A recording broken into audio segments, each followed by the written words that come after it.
এই মুহূর্তে আমি রয়েছি মানিকতলা কেন্দ্রের কংগ্রেস প্রার্থী সুমন রায়চৌধুরীর সঙ্গে। সুমনদাকে প্রথমে স্বাগত।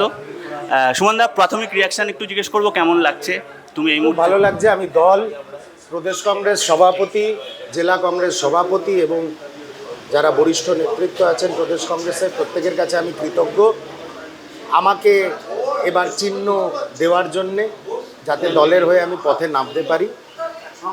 আপনাদের মাধ্যমে আমি সকল মানিকতলাবাসীকেও অভিনন্দন জানাই। এই গণতন্ত্রের উৎসব যাতে পালন করতে পারেন তারা সুন্দরভাবে, আমি তাদের সাথী হব। সুমনদা, একটা প্রশ্ন করব, সেটা হচ্ছে মানিকতলাতে বলা হচ্ছে মানে কাকা ভাইজি লড়াই হবে, মানে শ্রেয়া পাণ্ডে ভার্সেস তাপস রায়। সেই জায়গায় কংগ্রেস ঠিক কোথায় আছে?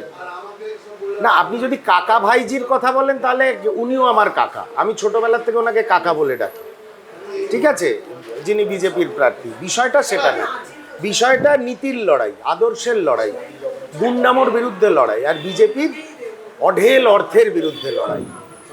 কিন্তু মানুষ আমার মনে হয় এবার কংগ্রেসকেই সমর্থন করবে, কারণ মানুষ মন্দির মসজিদ, ধর্মীয় বিভাজন, ভাষার বিভাজন, জাতের বিভাজন এগুলোকে পছন্দ করে না। মানুষ রুজি রুটি, আগামী প্রজন্মের চাকরি, এগুলো নিয়ে বেশি ভাবিত। সুমনদা, আমি তোমাকে একটা প্রশ্ন করব। তুমি কংগ্রেসের স্পোক্স পারসন, তুমি যখন মিডিয়াতে বসো তখন বাকিদের কথায় তুমি বাজিমাত করো। আমরা বারবার দেখেছি এই জিনিস, তুমি কথা বলো এবং বিভিন্ন সময় বিজেপি এবং তৃণমূলের ন্যারেটিভকে তুমি একেবারে ধূলিসাৎ করে দাও। কিন্তু রাস্তার লড়াইটা একটু আলাদা। সেই লড়াইতে কোথাও কি তোমার মনে হচ্ছে যে তাপস রায়ের মতো বর্ষিয়ান নেতা রয়েছে বা শ্রেয়া পাণ্ডের মতো যিনি নেত্রী রয়েছেন সাধন পাণ্ডের মেয়ে, সেই জায়গায় কি লড়াইটা কোথাও অসম বা তুমি কোথাও একটু পিছিয়ে আছো বা কীরকমভাবে দেখছো? না না, পিছিয়ে থাকা বললাম তো, কোথায় আমরা পিছিয়ে আছি? যে অর্থ ব্যয় করবে বিজেপি, তার সেই জায়গায় নিশ্চয়ই আমরা পিছিয়ে আছি। মানুষের মনে জাতীয় কংগ্রেস পিছিয়ে নেই। আমি তো বললাম, অর্থের কাছে আমরা পিছিয়ে আছি, গুন্ডামোর কাছে আমরা পিছিয়ে আছি। আমাদের একটা ভরসা হচ্ছে মানুষ, যাদের হৃদয়ে জাতীয় কংগ্রেস বসে আছে। সেই জন্য আমি এই লড়াইকে পিছিয়ে থাকা মনে করি না।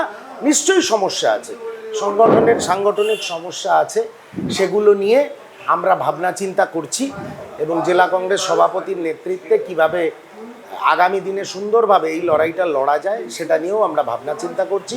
আশা করি মানুষ আমাদের পাশে থাকবেন, কারণ মানুষ সবসময় নিশ্চয়ই ভাবেন আমার আগামী প্রজন্ম কি পাবে এই বাংলা থেকে। তারা কি শুধু সিন্ডিকেট পাবে, শুধু তোলাবাজি পাবে?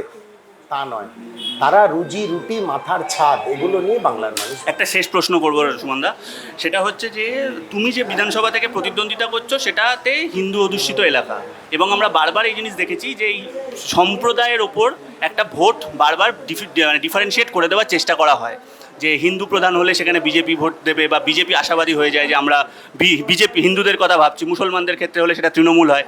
তোমাদের ন্যারেটিভ সবসময় যেটা কংগ্রেসের থেকেছে সেটা হচ্ছে যে বেসিক যে শিক্ষা, স্বাস্থ্য, চাকরি, এইগুলো নিয়ে সাধারণ মানুষকে কিভাবে বোঝাবে বা সেই বোঝানোটা কি সাধারণ মানুষ কতটা এই মুহূর্তে একসেপ্ট করছে বলে তোমার মনে হয়? মানে গ্রাউন্ড রিয়ালিটিটা কতটা, মানে হিন্দু মুসলিম বিভাজনই নাকি মানুষ সেই জায়গায় বেরিয়ে এসছে? হিন্দু মুসলিমদের মনে বিষক্রিয়া তো করে দিয়েছে ভারতীয় জনতা পার্টি। আমাদের কাজ হচ্ছে সেই বিষটাকে মন থেকে বার করে দেওয়া। সামাজিক বিভাজন তো করেছে এবং তাতে ধোঁয়া দিয়েছে তৃণমূল কংগ্রেস। জাতীয় কংগ্রেসের কাজ কি? সংবিধান মেনে, বি.আর. আম্বেদকর রচিত সংবিধান মেনে সেই বিষটাকে মানুষের মন থেকে বার করে আনা। তার জন্যই কংগ্রেসের লড়াই, জাতীয় কংগ্রেসের লড়াই, নীতির লড়াই। Thank you সুমনদা।